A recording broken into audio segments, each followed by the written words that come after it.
Hey guys, I'll show you how to clone over info from one SSD to another SSD for Alienware 15. I'm assuming you already placed the new SSD on the back of the laptop and you just want to know how to clone over the information. If you did that step already, then you can skip to this part of the video. If you haven't done that yet, I'll leave a link on the description where it goes into detail on how to place a new SSD on the back of the laptop and format it. I'll also go through that process real quick on this video here. It's just if you want a more detailed guide, then you can click the link below. But it's still a simple process. All you do is take out the back of the laptop, unscrew everything, take out the casing,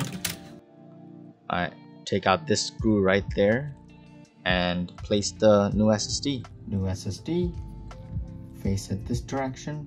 See, this one's PCIe SSD only, so you can't really put anything else beside that here. So if you have one, then you just put the one that makes sense, which is this one. All you do is just make the connection, press it in, and put it down, and just screw it back in. Alright, so assuming you already placed the new hard drive inside your laptop or computer, and you're trying to clone over the information from disk 1 to disk 2, as you can see in this disk manager here. So you'd install two apps, Macrium and IOMI. Macrium is like you can get it for free for a month. So after a month it would expire, but you wouldn't need a month to do this. Probably do this in an hour or so. So open up Macrium. Once you open up Macrium, you'll see something like this. You're trying to get the information from disk, labeled differently here, but disk 2, disk 3, essentially your existing disk to the new disk that you just placed. So you can identify your existing disk by just looking at right here. You see the OS, that's the one with your Windows installed on it already. You're trying to get it to the new drive which has a bunch of allocated space. So you select the source disk, clone this disk, and then select the disk to clone, and then pick the one that has a bunch of unallocated space. Alright, you'd want to combine everything, so you delete the existing partitions. Okay, press next.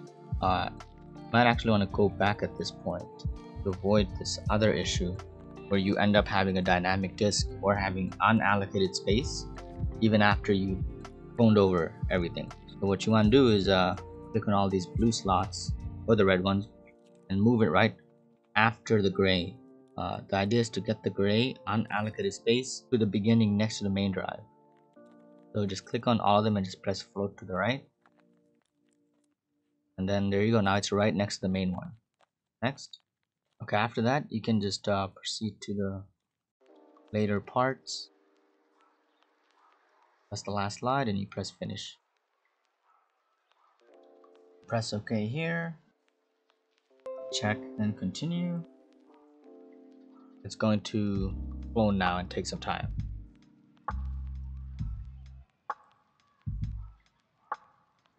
Once the clone completes, you can press OK. You can open up your files, go to this PC, and you'll see a new drive has been created. You can press close here. If this window pops up, you can just press OK. You then can open up IOMI software and press on the allocated partition. Right click, advanced merge partition. Select the unallocated and the OS system and press OK. Then hit apply. It gives you some estimated time, proceed, or the estimated steps. It asks you if you're sure you want to start. Just press OK and then that's it. Alright, so now you can see that it's only taking up a portion of the filled complete drive, which is about 1,000 gigs.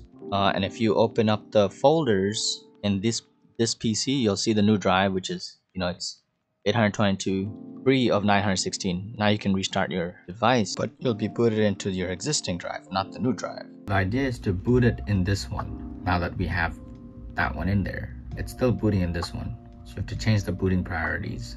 To do that, we have to start up in setup mode or just go into BIOS essentially. Alright, so we want to start up in setup mode to go into BIOS. So once you shut off your laptop, you press the power button to get it start on, and you have to be ready to press F2 repeatedly as soon as you see the window come up. All right, so you're in setup mode. What you want to do is use these arrow keys here to navigate to boot menu, and then go to the options aren't here yet, so you have to get them here by first adding the boot option. So file, browser, add boot option, press enter if you want to make a choice. Now you can see both of them here. I'll be honest, I don't know what both of these are.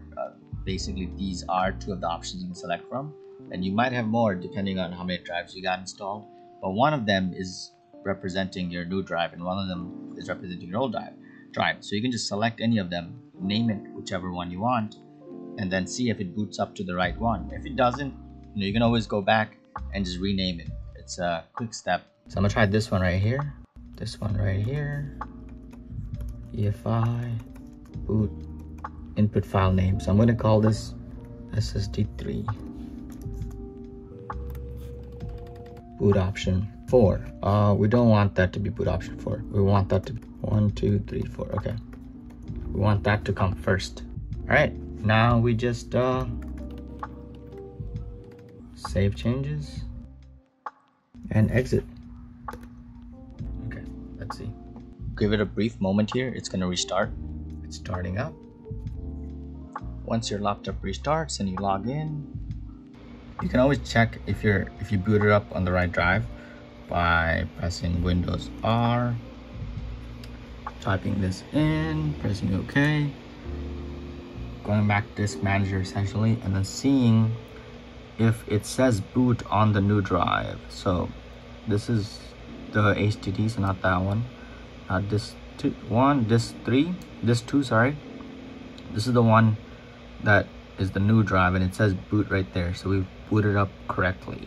So if for some reason you booted up to the wrong drive, you just redo the previous step, but just reverse the order. So if you went to the wrong drive, you just basically restart your laptop, go back in the setup menu, add a new boot option by just going to file, browser, add boot option, select the other option, the one that you didn't select yet, and then just go through the same steps you went through before, which is EFI, boot,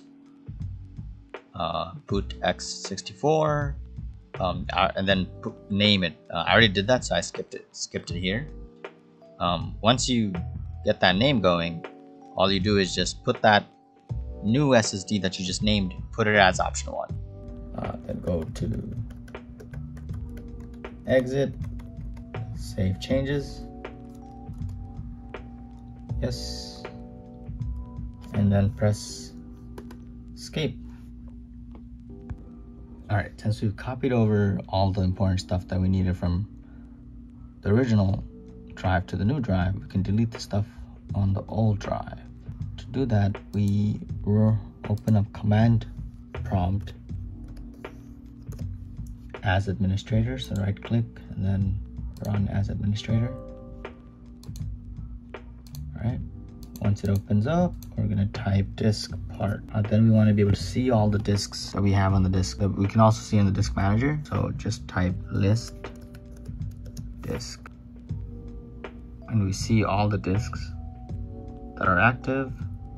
To clean the old disk and use it as extra storage, we'd have to select that disk that we're not going to be using as our main drive anymore and just clean it. You can type in cell and then the disk you want. In my case, it's disk 1, and that will select that disk. Okay, now you can just type in clean to erase it.